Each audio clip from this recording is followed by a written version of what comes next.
mara imepigwa ngoma ya kabila hili. Hatujakaa sawa, wanapanda wengine.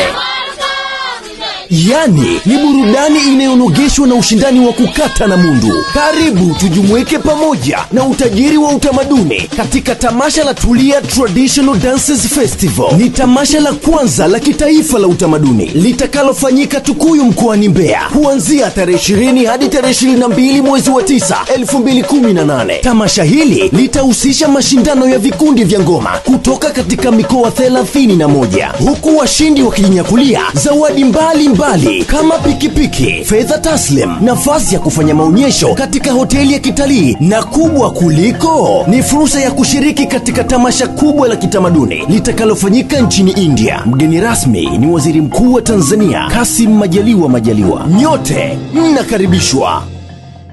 Mmenitembeza kwenye kituo hiki vizuri. Mmeonesha namna mnavyotaka kusogeza huduma hizi kwa watu wetu.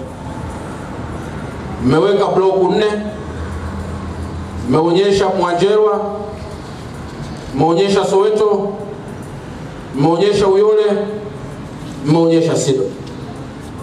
Kuonyesha kwamba kutoka Sido mpaka Mwanjerwa ni kama block sasa ambazo zinakaribiana, na Uyole na Soweto tena kama block ambazo zinakaribiana, ili kusogeza huduma, lakini zaidi na serikali kuweza kupata mapato yake.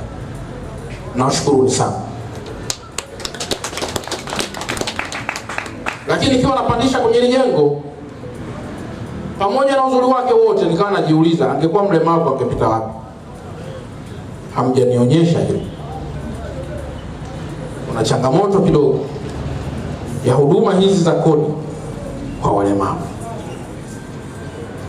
Sijui labda mtaongeza bloku nyingine ya walemavu na ofisi kawa hapa chini. Labda. Nimeanza na observation, ndugu zangu, ili angalau kuweza kuangalia mnapoweza kuweka vizuri miundombinu kwa ajili ya walemavu, mtakuwa pia mmetusaidia sana.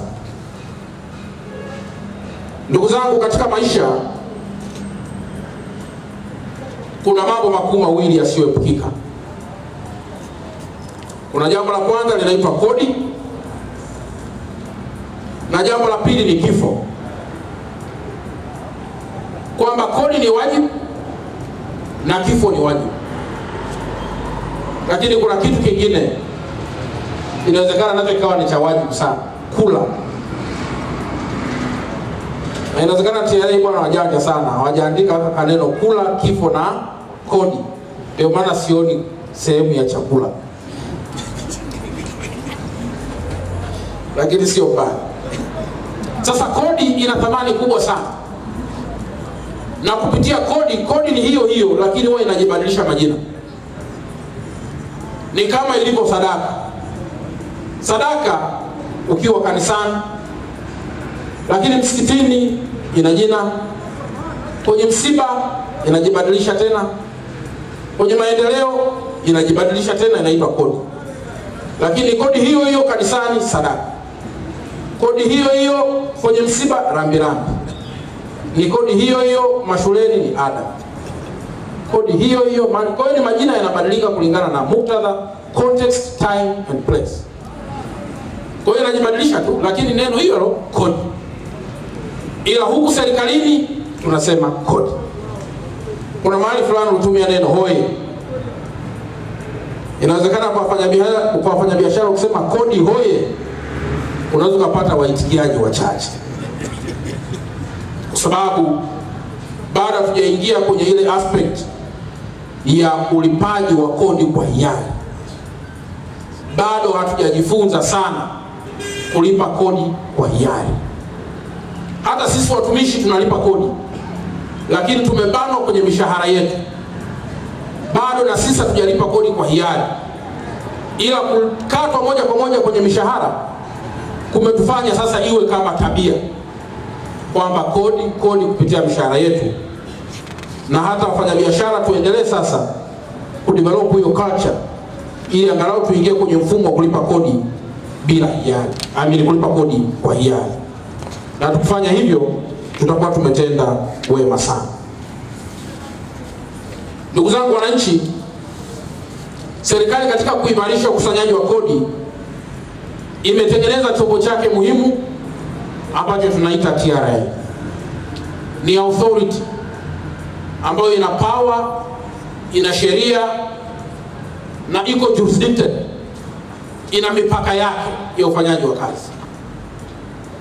Na sheria hizo lazima zifafanuliwe, zielezeke, na kila siku tukumbushane kwa wale wasimamizi na wale wanaotakiwa kutii hizo sheria, ili kupeleka mbele sasa gurudumu hili la ukusanyaji wa kodi zetu hapa Tanzania.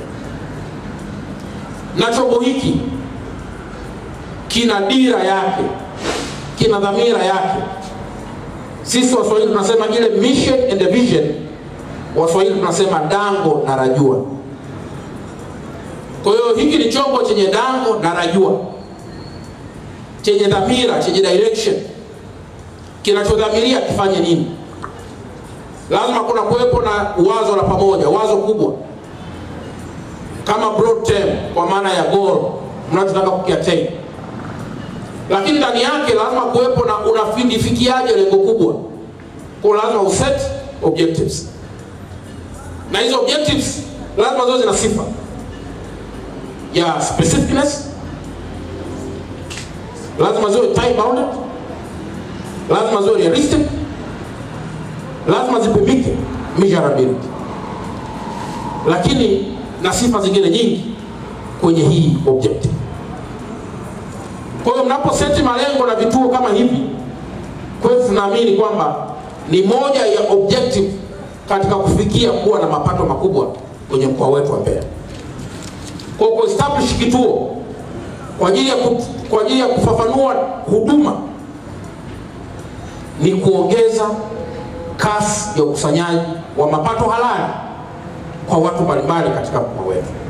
Mapato ya majengo, mapato ya biashara, mapato ya kupitia mishahara na kadhalika, yote haya ni mapato. Kwa mnazidi kusogeza huduma hizi ili angalau sisi tusio na uelewa tuweze kulipa kodi kwa hiari.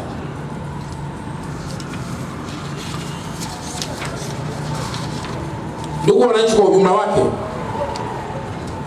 duniani kote kodi ndio msingi wa maendeleo katika taifa.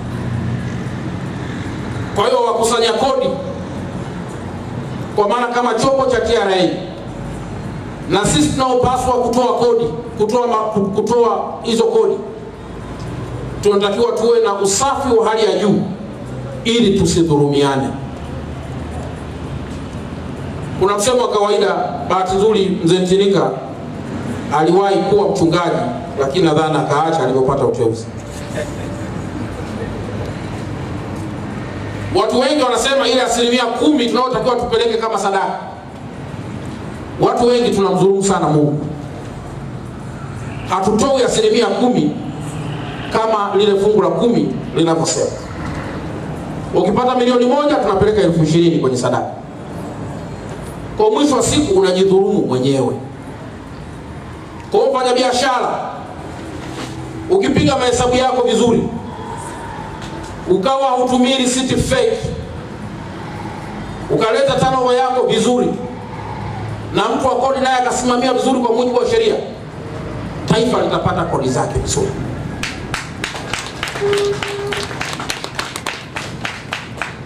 Lakini kama utaonesha hiyo turnover yako kwa kudanganya, ukisubiri chombo cha serikali kije kikusimamie,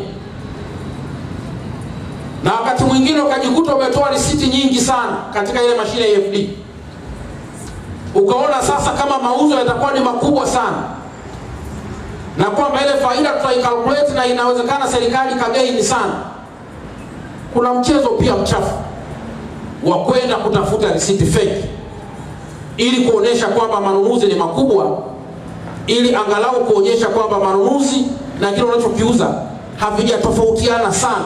Kwa hiyo serikali inakosa pia mapato. Na haya lazima tuyaseme na tuyaweke wazi. Sasa tukienda kwa mtindo huo, alafu baadaye sisi wasimamizi wa sheria tukakubaini, tukakukamata, nadhani itakuwa ndio haki ya msingi ulioitarajia.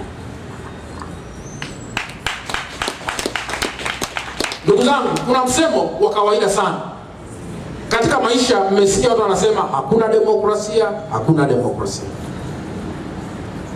Mimi wanasema inawezekana hiyo demokrasia wengi bado hawajaifahamu. Unajua hata neno demokrasia lilianzia huko Ugiriki huko. Wakati ule ukiwa kuna miji mikubwa sana, Sparta na Athens. Kule Ugiriki kule hata neno lenyewe kuna demos and kratos. Lakini ukiangalia maana yake ya msingi, hata huko lilikuanzia. Wakati huo mwanamke alikuwa anakuwa hawamregadi kama mwananchi mwenye haki ya kupiga kura na mwenye haki ya kuchaguliwa, ili hali neno demokrasia lilikushakuwepo. Maana yake ni nini? Hakuna demokrasia yoyote duniani isiyodhibitiwa na sheria na kanuni na taratibu, culture, norms and values ya sehemu husika. Hata watunga ng'ombe utasikia anasema kuna zero grazing. Zero grazing maana yake pia yule ng'ombe anakuwa ana demokrasia kwenye eneo alilodhibitiwa. Hata free grazing na yenyewe ni kwamba yule ng'ombe anakuwa yuko huru kwenye maeneo anayodhibitiwa. Sidhani kama itakuwa ni free grazing kwenda kula mahindi aliyopanda, kwenda kuharibu mazao aliyopanda mkulima. Itakuwa ni free grazing inayodhibitiwa na sheria, inayodhibitiwa na kanuni. Kwa hata demokrasia kwenye taifa hili, hakuna demokrasia iliyo nje na mipaka ya sheria za nchi hii. Demokrasia ya kweli ni kujitambua kulipa kodi. Demokrasia ya kweli ni kutokuwa mwizi wa mapato ya serikali. Demokrasia ya kweli ni kuendelea kama chombo cha TRA kuwa karibu na mfanyabiashara kama mdau wake namba moja. Demokrasia ya kweli ni kuendelea kutoa elimu kwa watu ili tuingie kwenye utaratibu wa kulipa kodi kwa hiari. Hizo ndizo demokrasia ambazo ningeulizwa mimi ningelisema hiyo ndio demokrasia ya kweli. Lakini demokrasia ya kuja kulalamika ili hali umeidanganya serikali, au demokrasia ya mtumishi wa TRA kwenda kutisha wafanyabiashara, hiyo si demokrasia hata kidogo. Mfanyabiashara ni agent namba moja wa TRA. Kwa mantiki hiyo, mfanyabiashara si mpinzani wa serikali. Mfanyabiashara ni mshauri namba moja wa serikali kwenye issues zinazohusu biashara. Unapojibadilisha mfanyabiashara na kuwa mpinzani wa serikali, serikali na yenyewe inaweza kukaa pembeni na kukuita wewe ni mtovu wa nidhamu wa serikali. Kwa hiyo TRA na serikali kila mmoja akapandisha mabega juu. Atakayeumia ni mfanyabiashara. Na kwa mantiki hiyo, ni wakati mwafaka sasa mfanyabiashara na TRA kuwa ni marafiki wanaweza kukaa na kujadili kwa upendo na kwa wema, wakiwa wote wanadhamira kulipeleka mbele taifa letu. Lakini ndugu zangu, kuna aina ya watu wengi wanaolipa kodi. Kuna wanaolipa kodi kwa utii na kwa uvumilivu mwingi, kwa kujitambua na kulipa kodi bila kusumbuliwa. Watu hao tunawashukuru sana kwa mkoa wetu wa Mbeya. Na hawa hata ukienda kuchukua kodi ile ya service levy, utawakuta wameshapiga mahesabu yao vizuri. Wewe nakuwa ni kujustify. Lakini wengine hata hizi service levy unaweza zikawa ngumu kuzipata, ili ukalkulate ile 0.3 ya kuweza kupata sasa turnover yake ni nini na serikali gain ni nini. Watu wa namna hii huwezi kukuta wamedanganya. Lakini wapo wengine ambao lazima wakumbushwe, wafuatwe, waombwe, waambiwe ni lini talipa. Hao nao endeleeni kuwafafanulia sheria, kwa sababu tabia ya binadamu siku zote ni selfish na egoistic in nature. Tunaposema ni selfish na egoistic, binadamu huwa anapenda yeye kwanza kabla ya mwingine, na hiyo ni falsafa kawaida katika uchumi huu wa kapitalism ya ubeberu. Yeye kwanza ndipo anakuja mwingine. Na ndio maana sisi hata kule kwenye Ukatoliki tuna sheria ya mapadre kutokuoa, ili yeye kwanza linakuwa ni kanisa, alafu mengine yanafuata. Sababu ukioa utakuja umeshika sadaka, unaniambia baba askofu, nina mtoto wangu anakufukuzwa ada baba askofu, na huko umechukua sadaka zetu za Jumapili 5, una kama milioni 4 hivi, unampa baba askofu, huko tena unajieleza ada umeishiwa kwa mtoto, automatically itabidi hiyo ibadilike tena kuwa ada kwa mtoto. Lakini sisi watoaji tulisema tunatoa sadaka kwa Mungu. Sasa sijui ukilipa ada anakuwa ndio Mungu, sijui. Wengine siku hizi mtawakuta kwenye mabasi, anasali wewe anaomba, mwisho anasema jamani aliyeguswa. Ukimpa unakuta ameshakaa kwenye kijiwe anakula chapati kama 4. Hasa unajiuliza Mungu ndo alikuwa pale kwenye chapati au ni namna gani? Lakini wakati mwingine mimi wanasema ni injili za wajinga ndio waliwao. Mimi kwa kweli huwa siguswi sana. Kwa hiyo kwa sababu anasema walioguswa, mimi huwa nasema tu kimoyomoyo sijaguswa sana. Kwa hiyo endelea kuwahubiria wengine. Sasa katika chombo hiki cha TRA tuhakikishe kila mmoja anaguswa.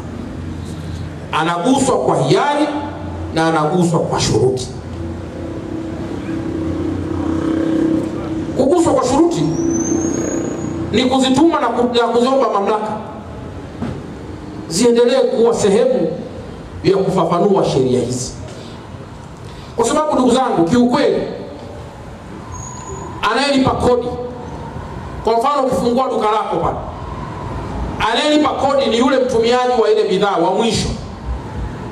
Yule anayekuja kununua ile bidhaa wa mwisho ndiye anayelipa kodi. Kwa hiyo mfanya biashara anakuwa agent wa kukusanya kodi inayokwenda kwa TRA. Hata kinachotokea mfanya biashara wakati mwingine mnajisahau. Mnachukua ile fedha, mnadhani ni faida yote, kumbe ndani ya ile faida kuna sehemu ni ya TRA. Kwa hiyo ukiilipikiza unakuta fedha inakuwa ni kubwa sana. Sasa kama wewe mpaka unauza hii simu shilingi milioni 1, maana yake hapo umekalkulate vitu vingi ndani yake. Usafiri, pango, kodi na faida yako wewe umekalkulate. Sasa nani anayelipa ile milioni 1? Ni mimi niliyependa simu ndo nayekuja kulipa. Kwa unaweza kubaini mlipa kodi ni nani? Ni mwananchi wa kawaida. Ila mfanyabiashara wewe unakuwa ni agent wa kukusanya fedha zinazokwenda kwa TRA. Kwa hiyo elimu ikiendelea kufafanuliwa kwa kila mfanyabiashara, wala hawezi kuiona mashine ya EFD kama jini kama wengine wanavyosema. Kwa sababu kwa lugha nyepesi nimewahoji pale kwamba kwa nini EFD kwa wafanyabiashara? Moja, ni chombo kinachoweka uwazi wa flow ya frequency ya mapato yako ya kodi. Sasa kama kinaweka uwazi, manake ni jukumu lako mfanyabiashara kutengeneza mahesabu yako kwa uwazi ule, alafu kwa uwazi huo huo ukalipe kodi kulingana na asilimia mnazopangiana na serikali. Kwa hiyo kuna haja ya kufafanuliana kuhusu uwazi wa mashine, na kuna haja pia ya kufafanuliana zaidi kwamba hakuna haja ya kudanganya. Mimi hapa mjini nimeshapita kwenye maduka makubwa na nimeshapita kwenye mabaa makubwa. Bwana, watu hawatoi risiti. Huo ndio ukweli. Na mimi kuligundua sio rahisi sana, kwa sababu nina sifa kuu 3. Moja, na sifa ya utumishi wa serikali. Lakini mbili, na sifa ya uhuni, unajua yana sifa ya ujangi, wengine wanaita bado yangi.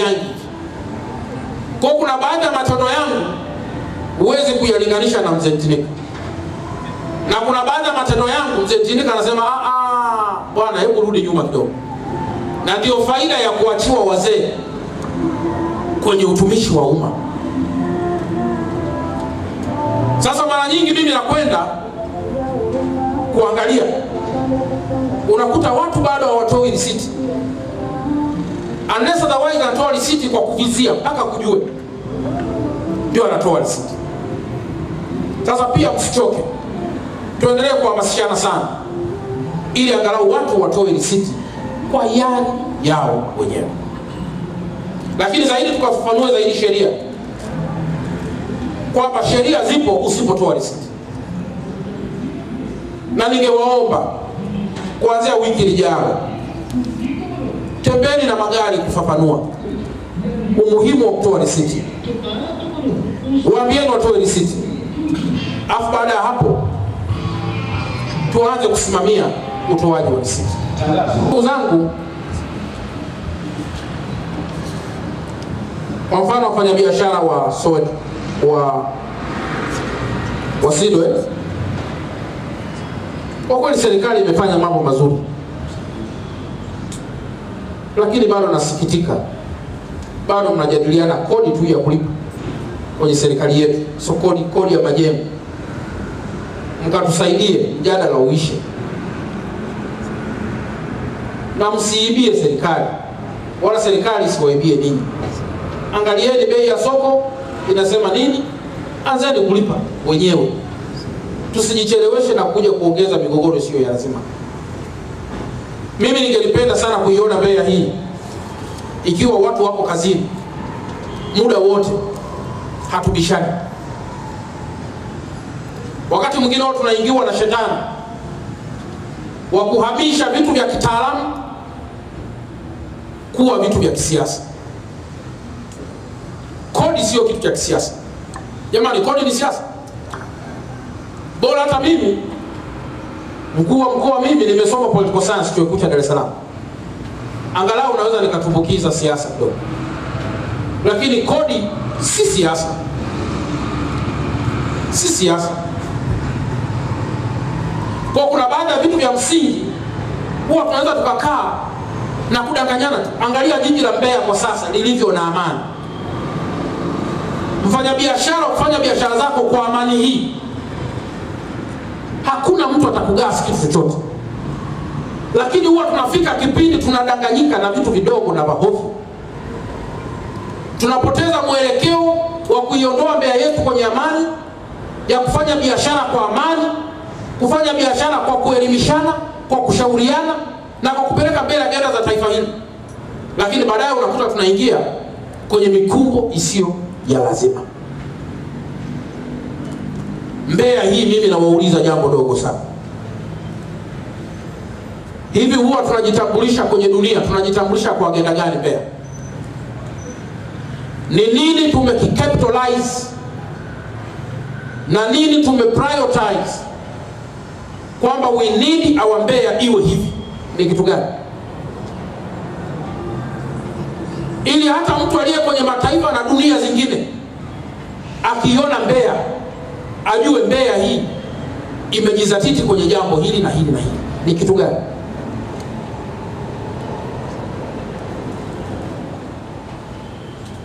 Kwa hiyo mnaweza mkaona tuna kazi ya kufanya, na hakuna utajiri unaopatikana kwa njia za fujo, kupatikiziana chuki na kusemeana ovyo. Hakuna maendeleo. Mimi na wakaribisha wafanya biashara wote, if you think you have anything to share, then join, tukae, to brainstorm, tujue tunafanyaje, kwa sababu mfanya biashara ni mtu muhimu katika taifa hili tunalosema tunataka kuishi kwa wananchi wake kulipa kodi. Na lazima mjue kwamba kwenye mkoa huu mwakilishi wa rais wa moja kwa moja ni mimi. Na hata napoomba vitu namuomba yeye kwa niaba ya wenzangu wa Mbeya.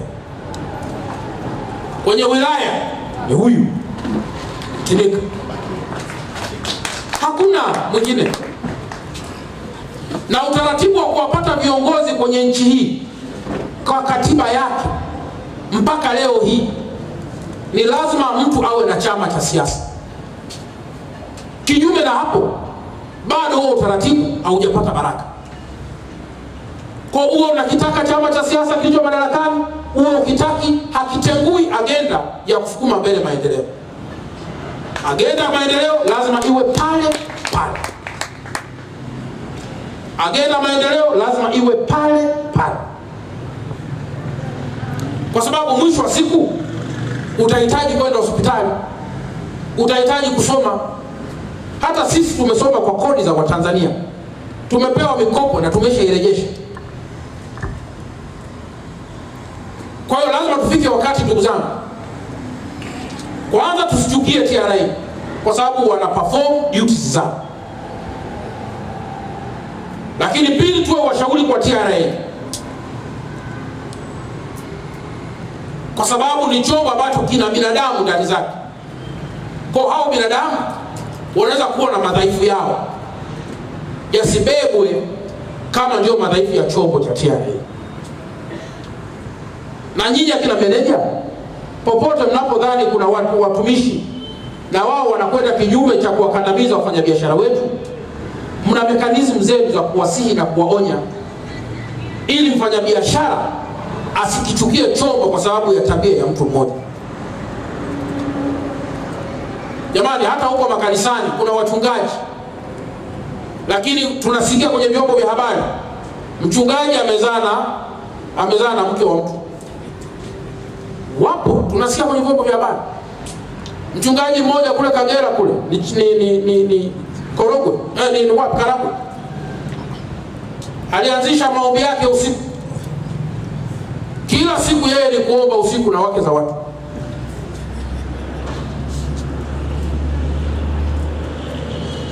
Sasa huyu analalamika, na analalamika sana yule baba, akasema basi namwachia Mungu. Namwachia Mungu. Mimi huwa najiuliza tu, lazima mjue kwamba hao nao ni binadamu walio katika jina la kichungaji, la padre au la kioskofu, lakini wana madhambi na makosa kama walivyo wengine, wana makwazo kama walivyo wengine. Wao sio Mungu. Kwa mnapokuta kuna hali kama hiyo, fuateni mamlaka, ambieni mamlaka. Mamlaka zina namna ya kushughulika nao. Kwa Mbeya hii lazima pia tuendelee kupita sehemu zote. TRA usiogopwe, wala fanya biashara asiogope, bali tuendelee kuwa sehemu tunaoshirikiana ili angalau tuwe kitu kimoja.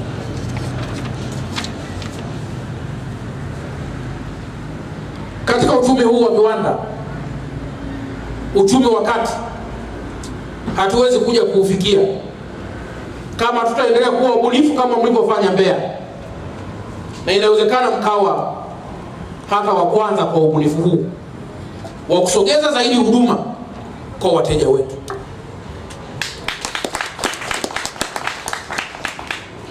Hii ni huduma kwa watu. Tuna wajibu wa kutoka na kuwafuata watu. Wakati mwingine tuna haja ya sisi kukutana na watu wetu kwa namna iliyo sahihi. Hapa mmefanya kitu kikubwa sana. Ndugu zangu watumishi wa TRA, wafanya biashara na sisi viongozi, nimalizie tu kwa maneno kwamba sisi tuna wajibu mkubwa sana wa kuendelea kuwa smart, waadilifu, na tusiwe na hypocrisy, tusiwe na unafiki kwamba huku naongea hiki, huku na implement hiki. Utakuwa unalipotezea mwelekeo taifa hili. Tukisema kodi, iwe ni kodi.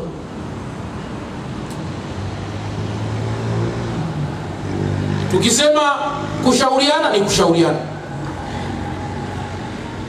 lakini tusipoteze mwelekeo kwa maslahi ya watu wachache. Kama mna mambo yoyote ya kiushauri, mimi nawakaribisheni.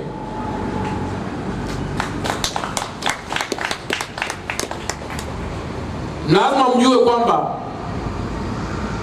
pamoja na kwamba mna wawakilishi kadhaa katika masoko yenu, katika biashara zenu, mkikuta ni wavivu wa kupeleka mbele agenda, njoni moja kwa moja.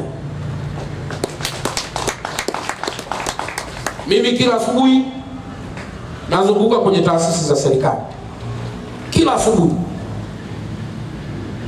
Leo nimezunguka kwenye taasisi 2, sitoi taarifa, na kwenda tunaangalia taasisi hiyo wafanyakazi wana mahusiano gani. Manake uhusiano ni mtaji wa kwanza katika kusukuma mbele agenda ya maendeleo. Kama mahusiano yako sifuri, hatuwezi kufika. Kwa hiyo ukikuta mfanyabiashara analia, TRA naye kakoma, ujue kuna tatizo mahali. Lazima mkae pamoja kulitatua. Kwa na mimi nazunguka kwenye mataasisi ili kuangalia nini kasoro. Kwa sababu ukweli ndugu zangu ni huu. Hapo nyuma serikali ilikuwa na watu wengi wasio waadilifu. Majitu majizi, mara rushwa, yenye fitna, yenye chuki, ajira kwa kupendana, kwa kupeana, wewe ni mtoto wa nani? Aliyefaulu vizuri hapati, aliyefeli ndio anapata. Na ndio maana hata wenzetu ndani na nje ya serikali walipiga kelele hayo. Alipoingia Magufuli, ikawa mtumishi uliyeharibu Mbeya unafia Mbeya hapo. Mtumishi unayekula rushwa unafia hapo hapo. Kukawa kuna kutumbua majipu ili yatumbuke vizuri. Sasa tunataka nini tena? Tunachokihitaji ni kipi tena? Zaidi ya kuendelea kuwa wamoja ili kuleta taifa lenye uadilifu na lenye watu wanaojitambua, tunahitaji nini tena? Tunataka turudi kule ambako kulikuwa kuna watu wezi. Turudi kule ambako ajira wewe ilikuwa haiwezekani kupata ajira mpaka uwe na mtu. Turudi kule ambako hata Chalamila ilikuwa sio rahisi kuwa mkuu wa mkoa. Unayaona mababu yamekaa kwenye kiti ya staff halifi. Kila ukiamka asubuhi unaona kama ndio kuna kucha. Wakati mwingine babu naomba Mungu katika mgao wa vifo, kwani huo unafanyaje? Li mtu limekomaa tu hapa ni hilo linatajwa, hilo miaka yote. Ukigeukia huku unashangaa tena mwanae tena humo. Hujakaa sawa mjukuu tena humo. Taifa hilo ndilo ambalo rais wetu analikataa. Mwenye sifa apate, asiye na sifa akose. Mwizi afungwe, asiye mwizi aishi. Baada ya kuyasema haya, nawashukuruni sana na asanteni sana. Mheshimiwa Mkuu wa Mkoa, asante sana. Waheshimiwa viongozi, mabibi na mabwana, nimshukuru sana Mwenyezi Mungu kwa sababu yule ambaye aliruhusu Dr. John Pombe Magufuli akawa kiongozi wa nchi hii, yule ambaye ameruhusu kaka yangu Chalamila leo hii akawa mkuu wa mkoa wa Mbeya,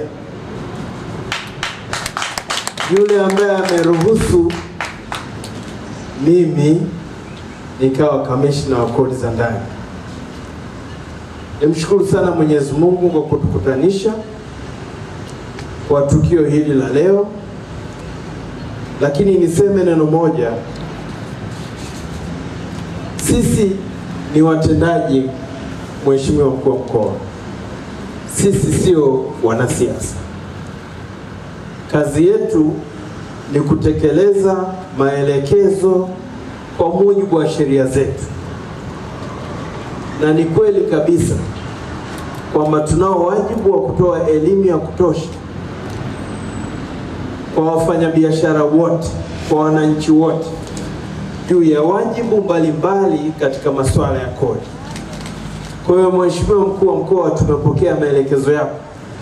Kuanzia Jumatatu tutapita kwenye vitongoji vyote katika maeneo yote ambayo wafanyabiashara wapo, ili tuwaelekeze juu ya masuala ya matumizi ya mashine za EFD. Tutaeleza manufaa, tutaeleza wajibu, tutaeleza pia athari za kutokufuata matakwa hayo ya kisheria. Mheshimiwa Mkuu wa Mkoa, ninakuomba hili tulifanye kwa siku 14.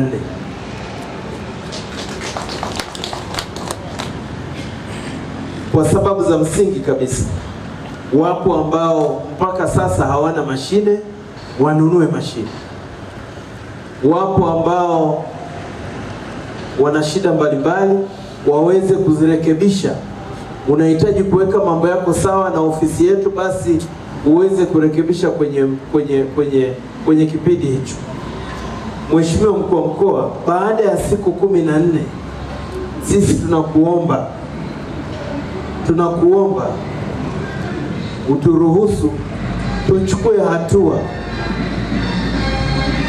za kisheria juu ya masuala ya kodi. Tuna lengo jema kabisa, na umesema vizuri, katika lile kundi la wale ambao wanafuata sheria, tunawashukuru, tunawapongeza, tunawakaribisha. Wale ambao kidogo wana ujeuri, Mheshimiwa Mkuu wa Mkoa, kwa sababu wewe ni mwenyekiti wa kamati ya ulinzi na usalama ya mkoa, tunaomba uturuhusu kuweze kuchukua hatua stahiki. Hatua hizo, Mheshimiwa Mkuu wa Mkoa, zinakwenda kwa mujibu wa sheria. Inajumuisha pia kwenda kufunga akaunti za benki, inajumuisha pia kufunga biashara, lakini tunasema tutafanya tu kwa wale ambao ni wakaidi. Na tukifikia hatua hiyo, uwe na uhakika Mheshimiwa Mkuu wa Mkoa kwamba huyu tumemvumilia, lakini yeye hajatupa nafasi sisi kuweza kumtolea huduma bora.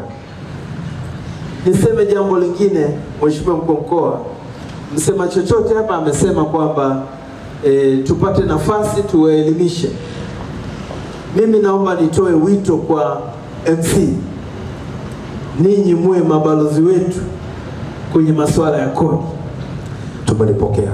Unapopata nafasi ya kusema chochote, iwe ni kwenye harusi, iwe ni kwenye msiba, iwe ni kwenye eneo lolote, basi sema jambo juu ya kodi, mkiwa mabalozi wetu, kwa sababu ninyi mpo wengi, basi sisi kwa pamoja tunaweza tukalifanya jambo hili vizuri zaidi. Kwa hilo MC pamoja, ukiwa katibu, tena katibu ni mtendaji mzuri sana. Nimelipokea Mheshimiwa, na ni utekelezaji. Asante sana. Mwisho, Mheshimiwa Mkuu wa Mkoa, mimi hapa ni mwenyeji. Kwa hiyo wewe pia unaishi kwenye eneo ambalo mimi ni mwenyeji. Nimekuwa na hao kaka zangu,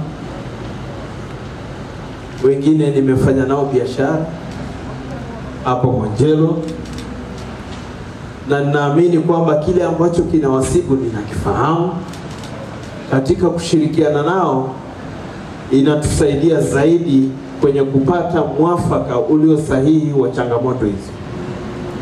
Nimetokea mtaani na ninaamini changamoto hizo tunazifahamu vizuri. Nikukaribishe sana sana katika mkoa wa Mbeya, nikukaribishe nyumbani. Tutashirikiana hakika ili tuhakikishe Mbeya yetu inabadilika kwenye masuala ya kodi. Na baada ya kusema hayo, ni washukuru wote ambao mmefika, wafanyakazi wenzangu, wafanyabiashara, viongozi. Kwa pamoja tunajenga taifa letu na pamoja tutashinda. Lengo la kuanzia kituo hiki, ikiwa ni sera ya Mamlaka ya Mapato Tanzania, ni kujaribu kuwa karibu na walipa kodi wetu, kuwasikiliza, lakini vile vile kuhakikisha kwamba tunawatambua vema walipa kodi wetu ili kuweza kutimiza yale malengo ya serikali, kwamba tuweze kukusanya mapato kadiri ya sheria zetu na kadiri ya serikali inavyotegemea. Kwa hiyo kwa kuleta hizi huduma karibu na walipa kodi wetu, tuna imani tutawahudumia vizuri zaidi, lakini vile vile tutakuwa na ufanisi katika kuweza kusimamia mapato ya serikali kwa ukaribu.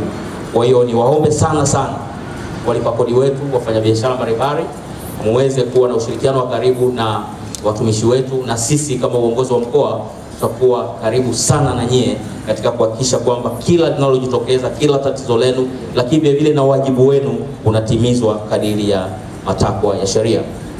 Mamlaka ya Mapato ina dhamira na dira yake. Dira ni kuweza kuongeza mapato ya ndani kupitia ulipaji kodi wa hiari. Kwa hiyo tungependa, kabla hata tujafika kwenye kutumia labda nguvu au kutumia zile njia nyingine, kila mtu aweze kulipa kodi yake kwa hiari. Ndio dira ya Mamlaka ya Mapato. Kwa hiyo tunalenga kuongeza mapato kwa kupitia ulipaji kodi wa hiari. Ndio lengo la Mamlaka ya Mapato. Lakini tuna dhamira vile vile. Tunaamini katika dhamira hii ni kwamba kwa kukusanya kodi na kuongeza mapato, maisha ya Watanzania yatakuwa bora zaidi. Kwa hiyo hizo ndio dira pamoja na dhamira za Mamlaka ya Mapato, na ndio malengo makuu ya serikali. Kwa hiyo tuwaombe sana tushirikiane na Mamlaka ya Mapato na serikali yenu na vyombo vingine vya dola kuweza kutimiza azma hii. Lakini nimeona niseme kidogo kuhusu ukusanyaji wa mapato, na hasa kwa mgeni wa heshima wetu. Katika mwaka wa fedha uliopita, Mamlaka ya Mapato iliweza kuwa na utendaji wa 85% katika mkoa wa Mbeya. Tulikuwa tumepangiwa kukusanya kiasi cha shilingi bilioni 48 kwa upande wa kodi za ndani. Manake mgawanyiko mkubwa wa kodi za Mamlaka ya Mapato huko upande wa kodi za forodha na upande wa kodi za ndani. Mheshimiwa Kamishna hapa, Kamishna Mwandumbia, yeye ni Kamishna wa kodi za ndani. Sasa upande wa kodi za ndani tulikuwa tumepangiwa lengo la bilioni 48 katika mkoa wa Mbeya, lakini tuliweza kukusanya bilioni 40.6 kwa utendaji wa kiwango cha 85%. Lakini upande wa malengo ya kodi za forodha, mtajua kwamba tuna kituo chetu cha forodha kule Kasumulu, nako kiko chini ya mkoa wa Mbeya na tunakisimamia. Tulipangiwa lengo la kusanya bilioni 21, tuliweza kukusanya mapato ya shilingi bilioni 17, ikiwa ni utendaji wa 83%. Kwa hiyo utendaji wa jumla wa mkoa katika bilioni 69.4 ambazo tulipangiwa kwa mwaka wa fedha uliopita, tuliweza kukusanya shilingi bilioni 58.4, ambayo ni sawa na utendaji wa 84%. Katika kupima utendaji wa mwaka 86-87 ukilinganisha na 87-88, kuna ukuaji wa makusanyo ya mapato. Ina maana mapato yameongezeka kwa mwaka huu wa fedha kwa 7%. Sisi TRA mara nyingi tunajipima kwa kigezo hicho haswa, kwamba je, katika mwaka wa fedha uliopita umeweza kukua kwa kiasi gani katika ukusanyaji wa mapato. Kwa hiyo tukijilinganisha katika ule mwaka wa fedha wa 86-87 na 87-88, ukusanyaji wa mapato katika mkoa wa Mbeya umeweza kukua kwa kiwango cha 7%. Mheshimiwa, niliona ni vema uweze kufahamu hilo. Lakini kuna hizi kodi ambazo tumezichukua hivi karibuni kutoka halmashauri. Kuna kodi ya majengo. Katika kodi ya majengo tulikuwa na lengo la kukusanya shilingi bilioni 1.5 katika mwaka wa fedha uliopita, na tuliweza kukusanya shilingi bilioni 1.1, ambayo ni utendaji bilioni 1.1, ambayo ni utendaji wa 74%. Pia katika kodi ambazo tulizichukua kutoka katika halmashauri zetu ambazo tulipewa na mamlaka ya serikali kuweza kuzikusanya,